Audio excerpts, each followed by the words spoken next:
ఇది the magical village part 4. అలాగా దెయ్యాన్ని చూసిన వాళ్ళు ముగ్గురు మాట్లాడుకుంటూ ఉంటారు. రాజు, ఇదేంటి ఇక్కడ అనుకోకుండా దెయ్యం ఉంది. పావని అంటుంది, వద్దు, ఇక్కడి నుంచి వెంటనే వెళ్ళిపోదాం పదండి.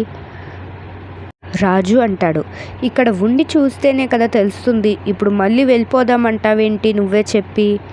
అవును రాజు, పద వెళ్ళిపోదాం, కావాలంటే రేపు పొద్దున్న వచ్చి చూసుకుందాంలే అని చెప్పి అందరూ మాయమైపోతారు. పొద్దున్న ముగ్గురు కలుసుకుని రాజు అంటాడు, అబ్బా మీరిద్దరూ తొందర పెట్టి నిన్ను అసలు తెలుసుకొనివ్వలేదు సంగతి. అరే, ఆ దెయ్యంతో మనం ఎలా మాట్లాడతాం? మాట్లాడగలం. ఈరోజు మళ్ళీ వెళ్ళి మాట్లాడదాం. అందరం సిద్ధంగా ఉండండి, మళ్ళీ వెళ్ళి మాట్లాడదాం. సరే అని చెప్పి అందరూ మాయమైపోతారు.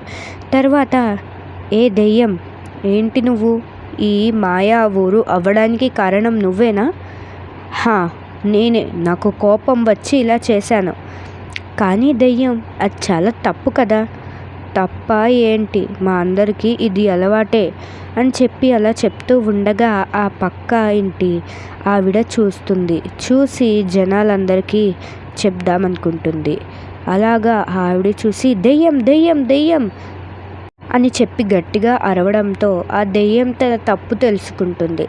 నన్ను క్షమించండి, ఇంకోసారి నేను ఈ ఊరు వైపుకే రాను, నన్ను నిజంగా క్షమించండి అని చెప్పి మాయమైపోతారు. రేపటి నుంచి అయిపోయింది.